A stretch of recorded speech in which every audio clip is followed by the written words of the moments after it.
At the core, self improvement means you are facing your shadow, the dark side within. And now I'll bring the Stoics and also the Hindu giant Bhagavad Gita here. Reading your emotions. It doesn't mean that you sit with a journal and consciously kind of write all the time. Okay, at this moment I'm feeling this and this and this.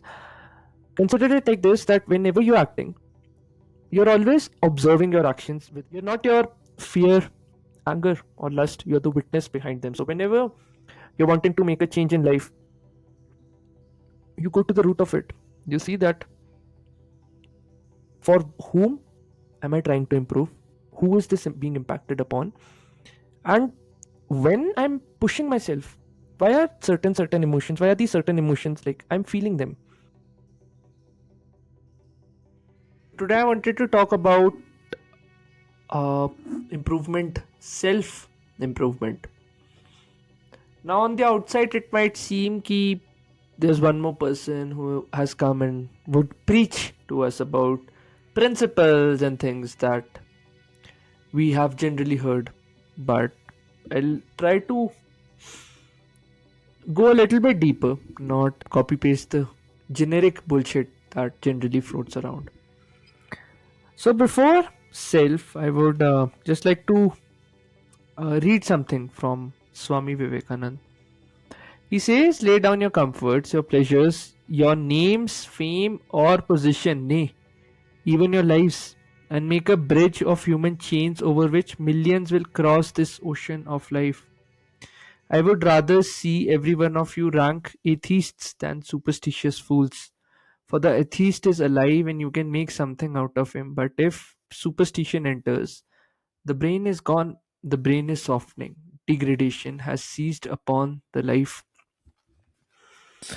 So, self improvement. Before even asking, like, the general stuff, okay, I need to do this and this, I know I need to wake up, like, all these certain habits and patterns which are being thrown.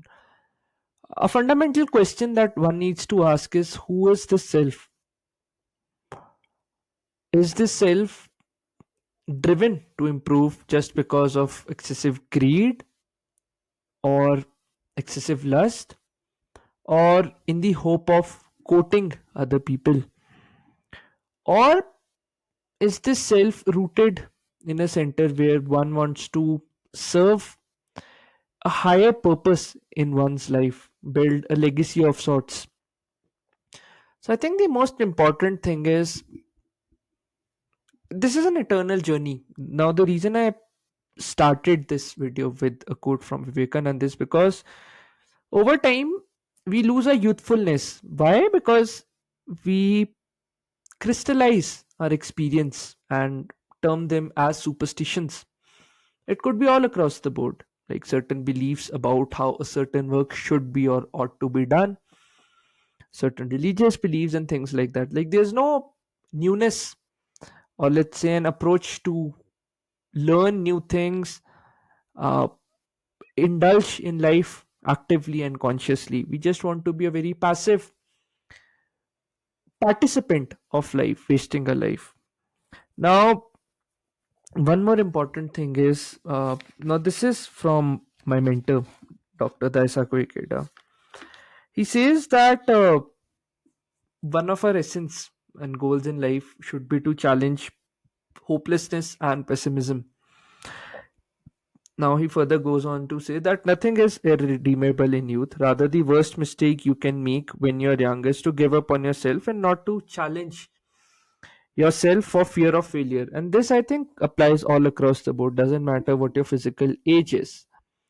So, I think, first of all, tying an identity, that who is it that wishes to improve in the first place, that is very, very important. Now, let's come to some practical to do's.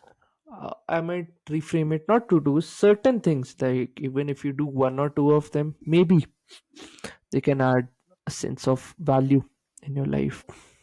I would start this video by first giving you an identity that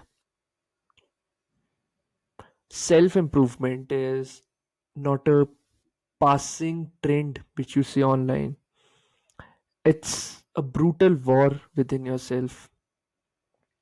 Forget those morning routines, those small dopamine hacks. So I've done so and so work. Now I'll show this to the world. Forget all of that. At the core, self improvement means you are facing your shadow, the dark side within. And now I'll bring the Stoics and also the Hindu giant Bhagavad Gita here, wherein what I've understood from the central message is that you have to fight within first. And further, they go on to say that, like, pain is the entry point. So, Stoics say that you suffer more in imagination than in reality. And then the Indian philosophy goes that the root of suffering is ignorance. But both of them point to the same truth that pain is not punishment, it's a purification of sorts. So, first, kind of embracing pain, not treating it as to doing these things for the outside world, but more to cleanse and pure yourself from your, let's say, negative vices, a negative, muddy sort of life which we are living. So, that's there. Now, one more important thing is reading your emotions. It doesn't mean that you sit with a journal and consciously kind of write all the time, okay, at this moment I'm feeling this and this and this.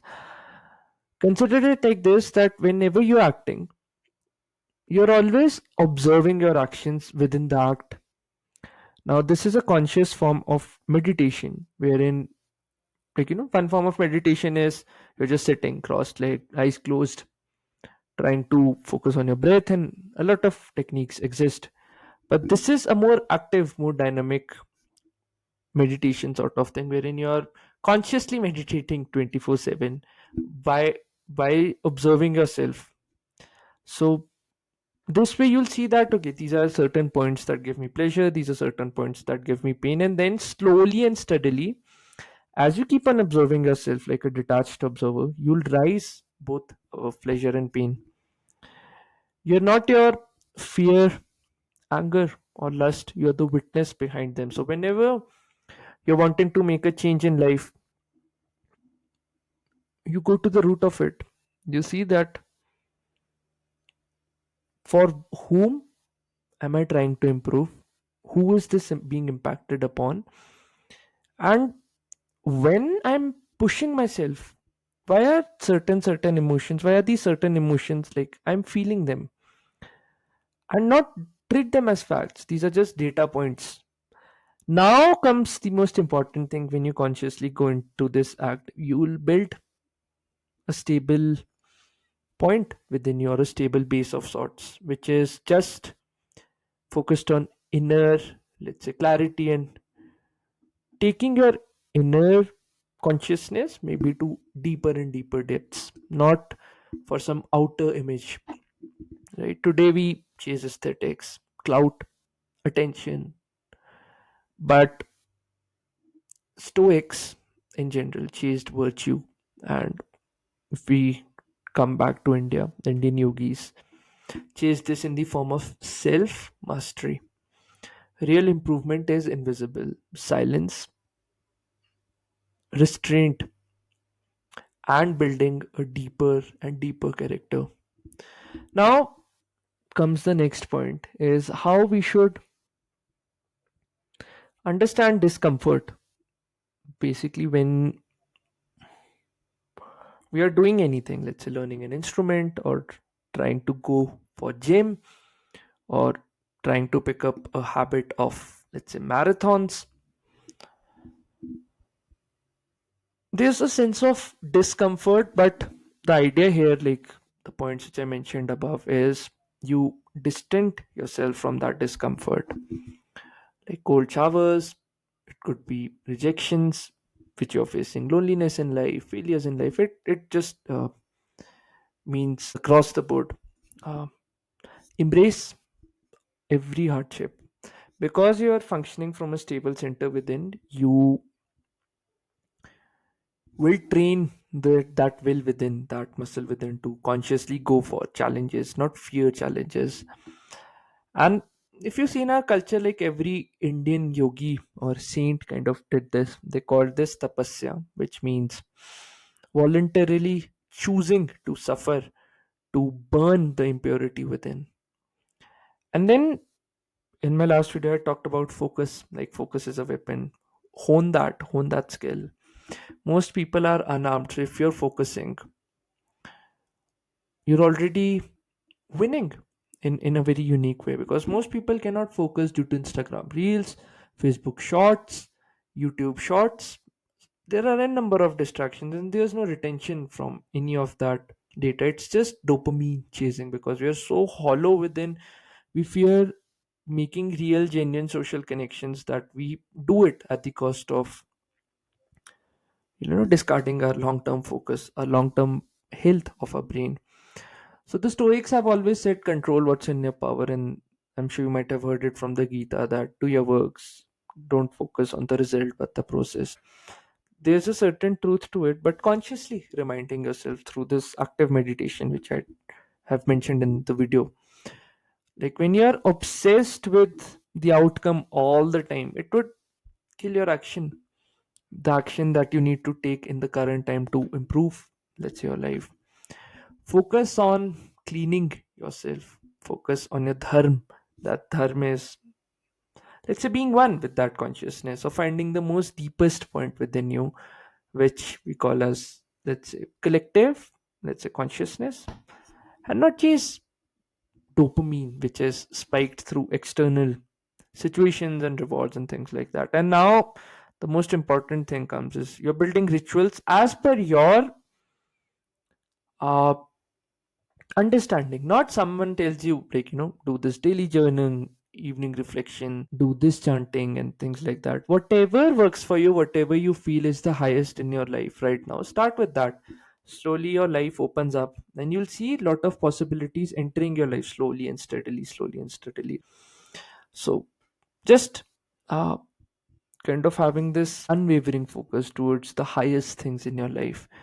And all of this also means that you're just there's a very predominant thinking that when I'm in this process, in this journey of improving, let's say, oneself, I'll become emotionless or I have to become heartless. No, it's just that you have gone above your emotions, and you're not heartless. You're just, your heart is totally into your own dharma.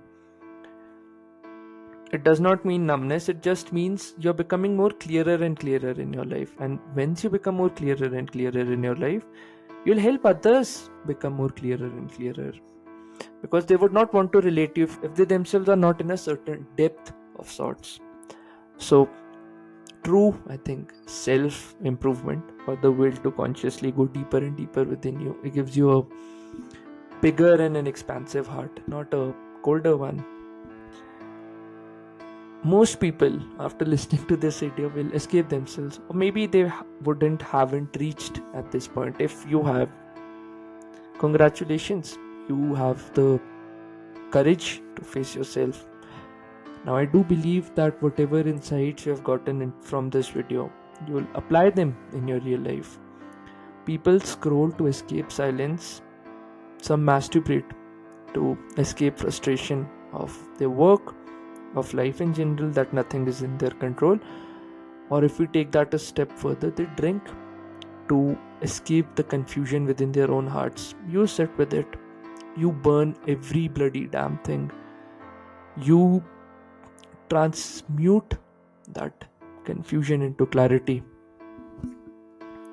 And my final message is, don't upgrade, transcend, go above and beyond of what this life is meant to be. Again, like if you remember from my last video, we are not here to impress, let's say, women or males for that matter. If you are a woman, our aim is to leave a legacy behind. Now, whoever is being impacted by it or is not being impacted by it, that's their personal choice. But it's about becoming more aware, becoming more self-conscious, becoming more clearer in your own values, becoming the man who can hold his pain, or maybe becoming a woman who can face a world, not for applause, not for love, just for truth.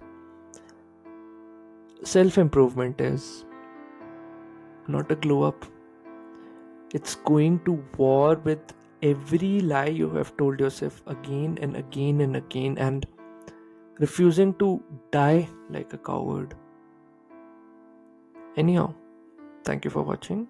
This is Debushish Pindra from Debu Ki Dastak signing off. Cheers.